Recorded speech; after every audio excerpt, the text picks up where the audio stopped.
you've got this great example of you were involved in a Super Bowl campaign Mhm. and you chose one objective and decided to go all in on it. Talk to us about that. This was the biggest breath of fresh air that I think I had in my time at Omnicom, where we were as part of Resolution Media, which was the performance agency that had pretty recently been wrapped into the holding company.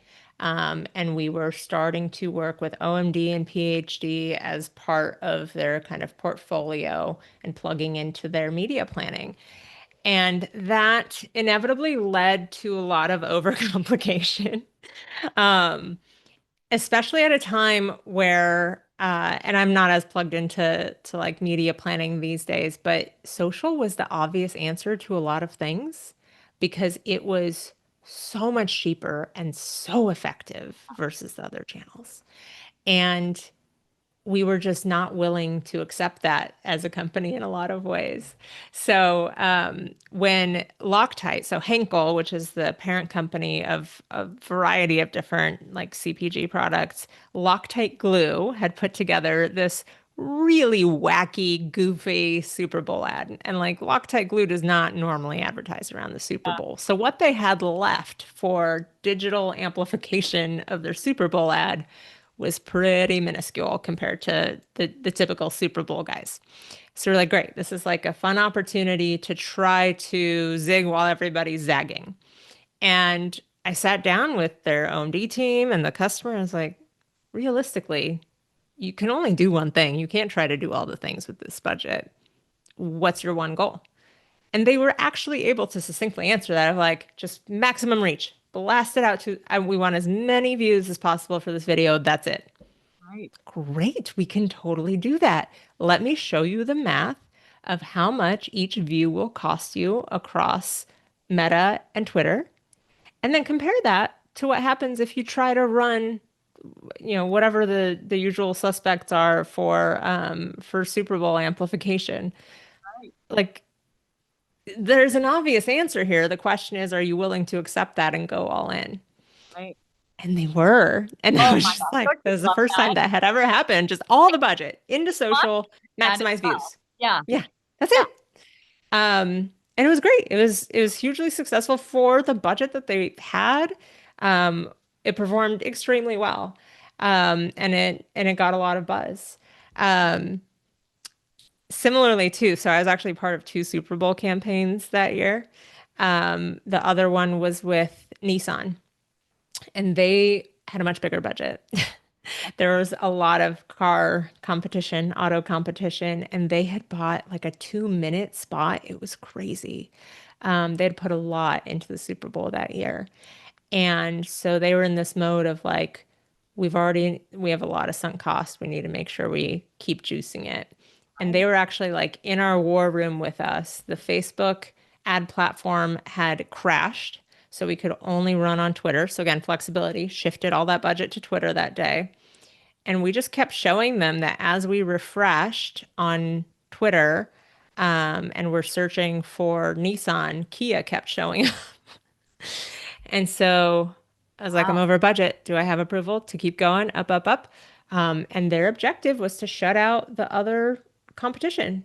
And they put their money where their mouth was, and they just kept giving me more money. And I spent like $2 million on Twitter within a couple hours.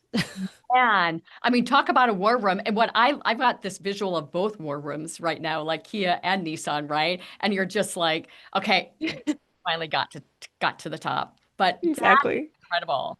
I mean, that Yeah. kind of flexibility back to what you mentioned earlier. I mean, of course, this is implementation, but knowing that that flexibility is going to be there for you is a very, very good thing to have. Absolutely. Oh, And again, the focus on one objective, knowing that like for Loctite, it was cost efficiency and viewership. mhm. Again, that context, right? Of like we want as many viewers as possible. And the key context around that is cost efficiency because we're dealing with a small budget. And on the Nissan side, it was like we want to dominate Yeah, and we will do everything it takes that happened. to appear that we're dominating. Yeah. And I think that iteration between like the two examples is really interesting, right? Hmm. Um, So, these are, you've given us some examples of what really forces you to evolve an objective. This is Hmm. one. What forced that was competitive conquesting, really, if you think about it. I mean, Hmm. the competition was going at you, the objective remained the same, but you were just going to spit, more money at it and make it happen.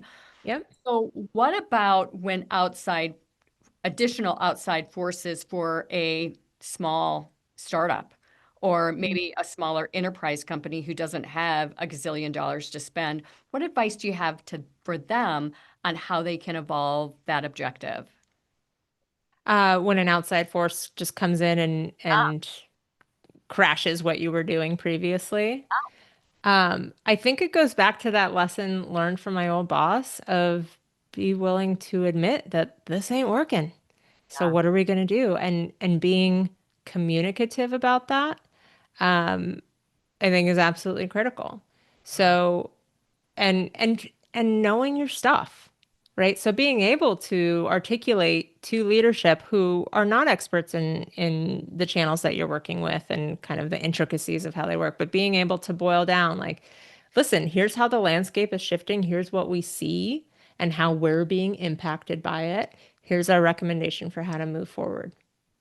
And how do you And have those conversations when a board or an exec team is pushing that unrealistic, you know, thought process or that unrealistic goal that they've got for growth even? so I've mentioned my love of art and science. I'm an econ nerd, right? So I think that this is also like career advice when you're being asked to do all these things. What is the opportunity cost? Right. Right? And so again, it's kind of like that war room situation with Nissan where I think it was like their VP of marketing was sitting there. He had the authority to allow going over budget. And I was like, here's the situation. It's going to cost you. Mhm. Is it worth it to you?